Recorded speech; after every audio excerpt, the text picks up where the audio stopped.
Minha irmã, meu irmão, estamos celebrando a 7ª e última semana do tempo pascal, semana situada entre o domingo da Ascensão do Senhor e o domingo de Pentecostes. Neste período se celebra a Semana de Orações pela Unidade dos Cristãos.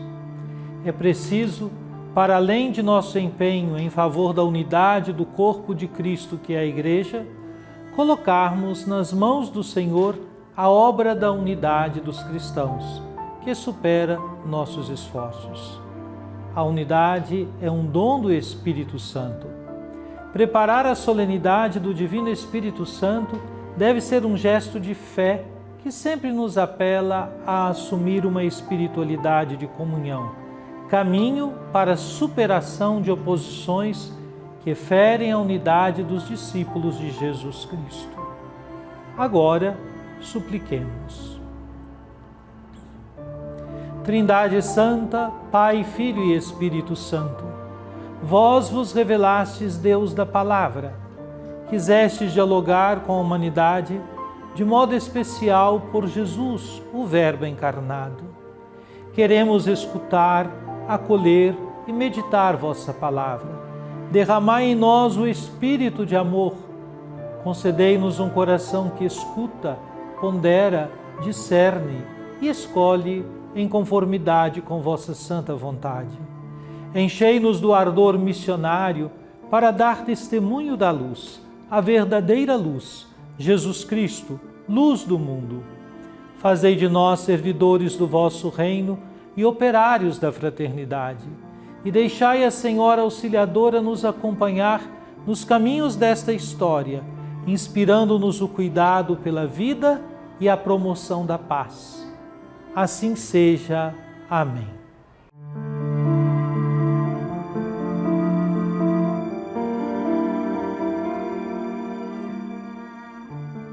No meu primeiro livro, ó Teófilo, já tratei de tudo o que Jesus fez e ensinou, desde o começo até ao dia em que foi levado para o céu, depois de ter dado instruções pelo Espírito Santo aos apóstolos que tinha escolhido.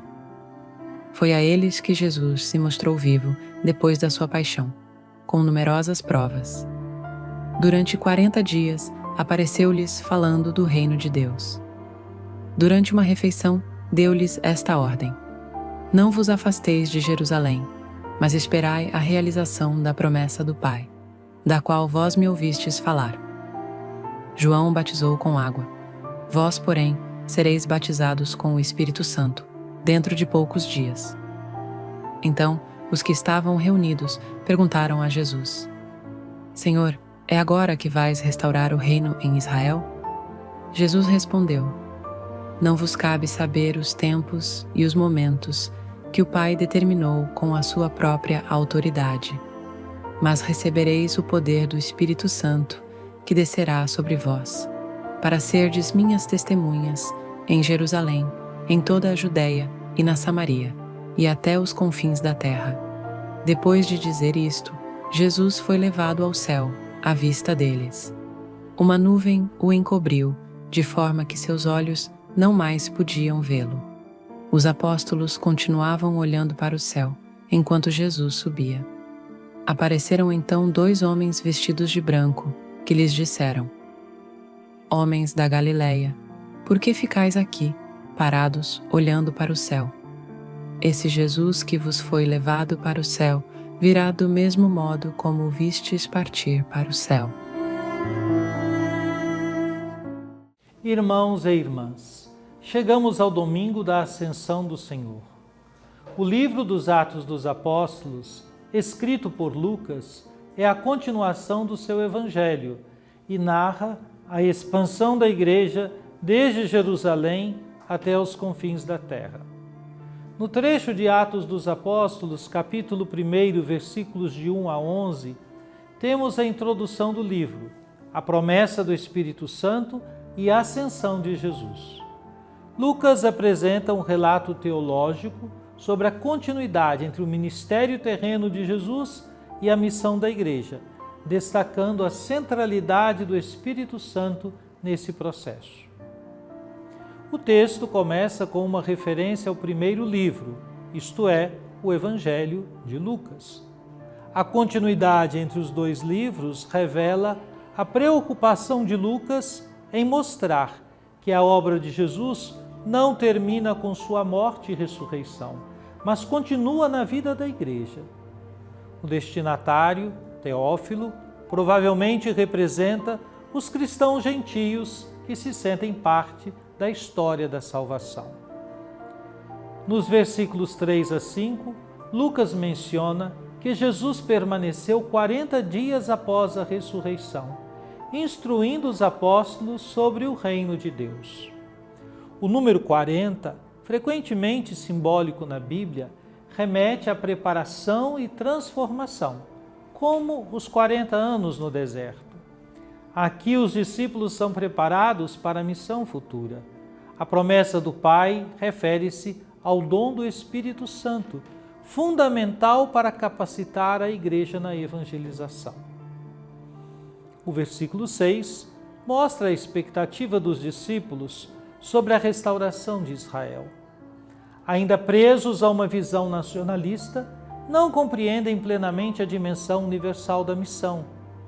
A resposta de Jesus corrige essa visão, enfatizando que a restauração transcende o contexto político e está ligada à manifestação do reino de Deus através do Espírito.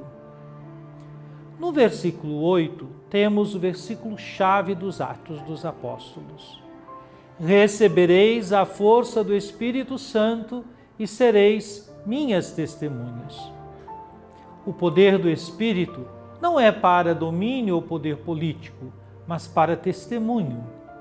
A missão inclui Jerusalém, centro da fé judaica, toda a Judéia e Samaria, regiões vizinhas e de conflito histórico, e os confins da terra, a missão universal. A estrutura geográfica indica que a missão é expansiva e progressiva. A ascensão marca o término da presença física de Jesus e a inauguração de sua presença espiritual na Igreja, mediada pelo Espírito Santo. A nuvem, símbolo da glória divina, assinala que Jesus volta ao Pai. Os versículos 10 e 11, com a presença de dois homens vestidos de branco, provavelmente anjos, asseguram que Jesus retornará da mesma forma como subiu, reafirmando a esperança escatológica. Este texto desafia a comunidade cristã a viver na expectativa ativa da segunda vinda de Cristo, dedicando-se à missão. Assim como os discípulos, também somos chamados a não nos perder em especulações sobre tempos e datas, mas a concentrar nossos esforços em ser testemunhas de Cristo no mundo. A presença do Espírito Santo continua sendo essencial para a evangelização. A missão da Igreja não é fruto de capacidades humanas, mas da ação divina que impulsiona os discípulos a testemunharem o ressuscitado. Diante dos desafios contemporâneos, é necessário recuperar a consciência de que não estamos sozinhos. O Espírito nos fortalece e nos guia. Por fim, a ascensão não representa uma ausência de Jesus, mas uma nova forma de presença que se realiza plenamente na vida da Igreja e nos sacramentos. A Igreja é chamada a viver essa realidade com esperança, anunciando que o mesmo Cristo que subiu ao céu voltará.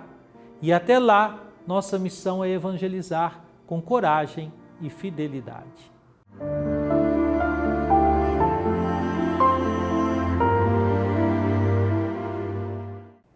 Oremos. Ó Divino Pai Eterno, tendo ouvido e meditado a palavra sagrada, concedei-nos dar testemunho da luz do vosso amado Filho, Jesus Cristo nosso Senhor. Ele que vive e reina convosco na unidade do Espírito Santo. Amém.